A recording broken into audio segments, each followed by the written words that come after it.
RAEV Bullet GT.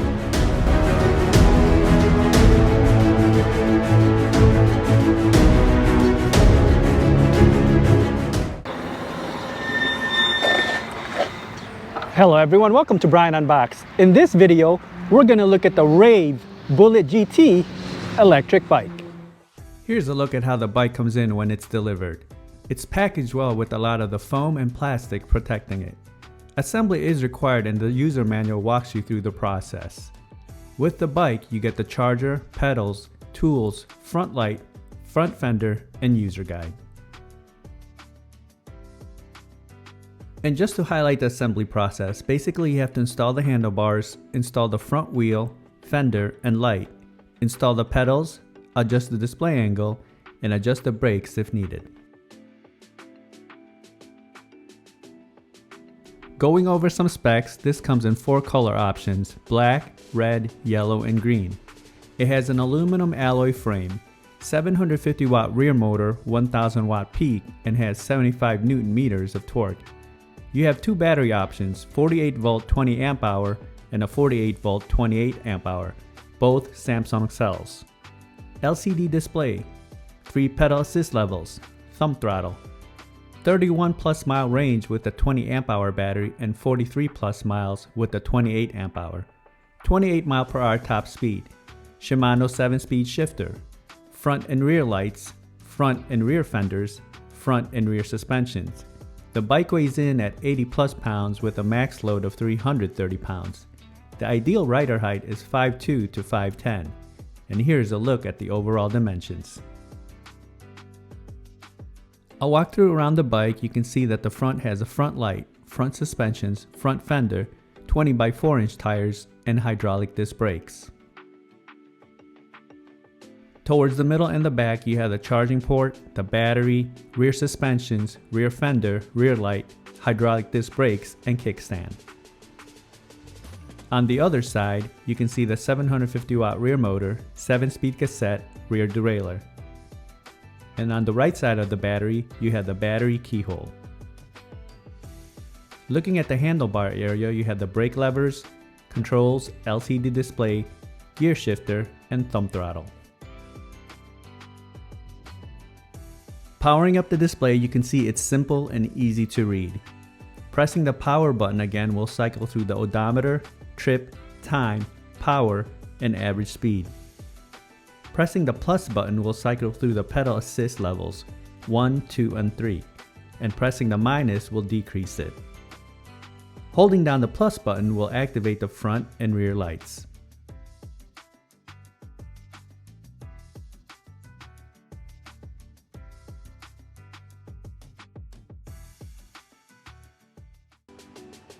You can unlock the speed by going to the advanced settings. Hold down the plus and minus button at the same time. Then press the power button and minus button. Once you see the LD, press the power button again until you see L5. By default, it's set to 32 kilometers. Press the plus button to increase it to 40. That's the max setting, but the speeds will reach more than 40 kilometers. Now I'll show some footage of the bike in use. I'll test it out on rough terrain, show the different pedal assist levels, throttle, test the brakes, see how it does uphill, downhill, and then give my thoughts. Now I'm going to do the rough terrain test. I'm going to take it down this rough trail and see how it does. Then I'm going to take it into the grass and then into the sand over there. This does have the front suspension forks along with the rear. And so this I think should do fairly well. Okay, let's go.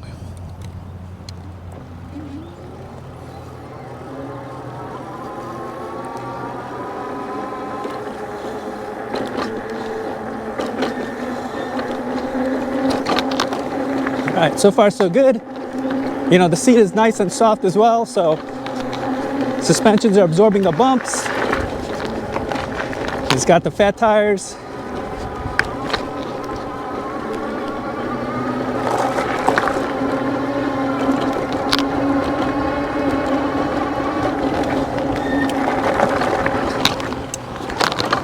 Okay, into the sand.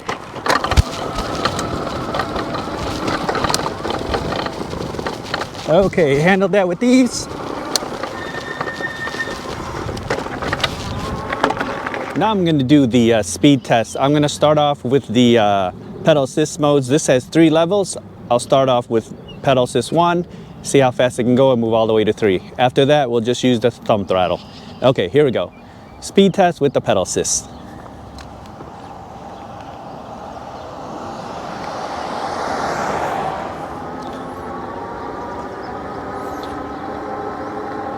Right, we're at 12 miles per hour. Going to 2. We're at 16.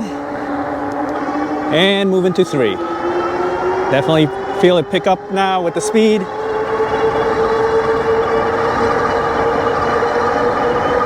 We're at 27, 28, 29. So about 29 miles per hour with the pedal assist 3. All right, so with the pedal assist, we hit 29 miles per hour. Now I'm just gonna use the thumb throttle and let's see how fast we can go. All right, speed test with the thumb throttle. Here we go.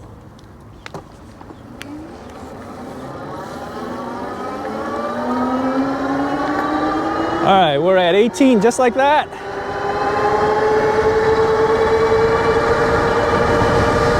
$27.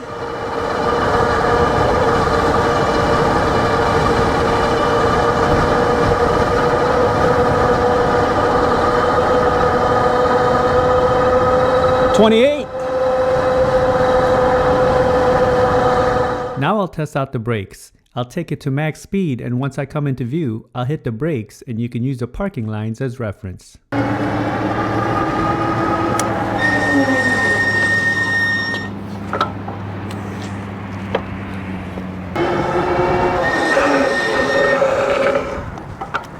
Now I'm gonna do the uphill test. I do a lot of my e-bikes up this road for the test. It has a nice incline throughout. I'm just gonna use the throttle only. So we've established that it hit about 28.7 miles per hour. So let's see if it can maintain that speed or if it loses speed. Yeah, let's see how it does. Here we go.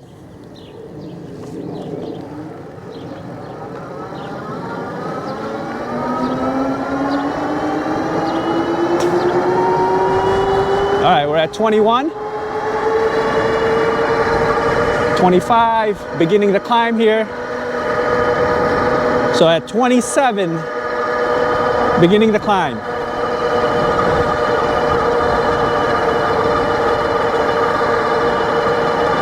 So 26.8, so it's holding. 26.6. All right, little turn here.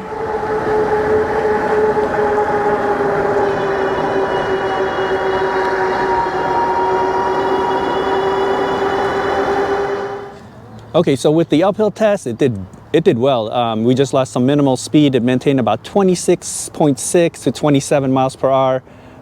We began the climb at 27, so it did good, a lot of power.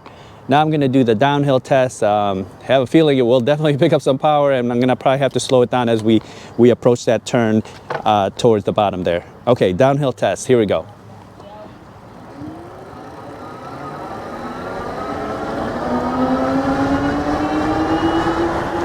All right, we're at 20.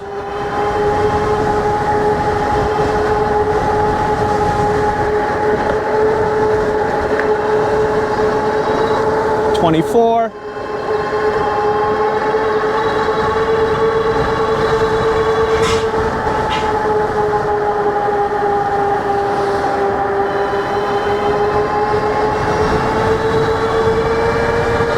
$26.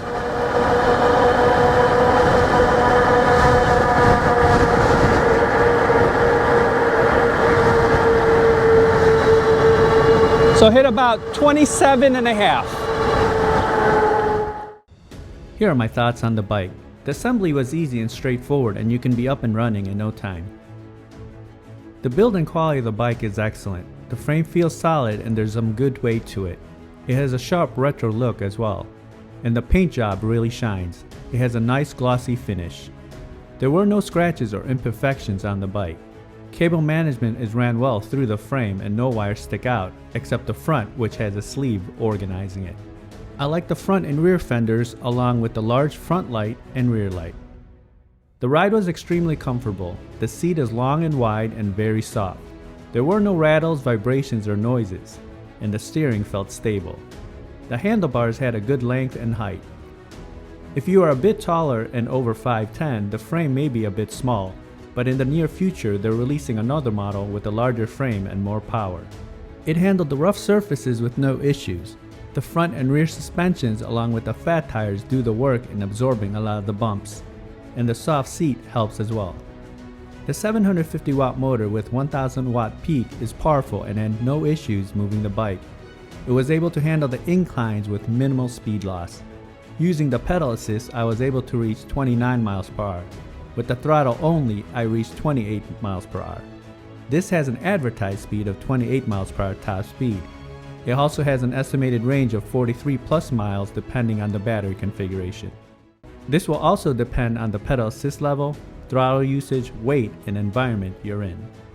The brakes are strong and grabbed on quick, and as you saw through my test, I was able to lock the tires and skid. I do want to note that the rear pads are a bit noisy, and this has been addressed with future batches as they switched them to ceramic rather than the metallic. The LCD display is simple and small, easy to read and intuitive. Overall, I feel this bike is excellent. I like the design along with the paint, which really stands out. It was a blast to ride and very fast once you unlock the speed.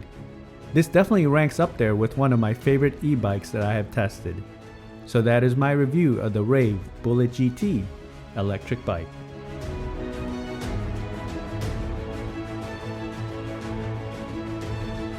If you like my video, go ahead and hit that like button, and if you haven't subscribed yet, hit that subscribe button as well. Until next time, this is Brian Unboxed. Take care, everyone.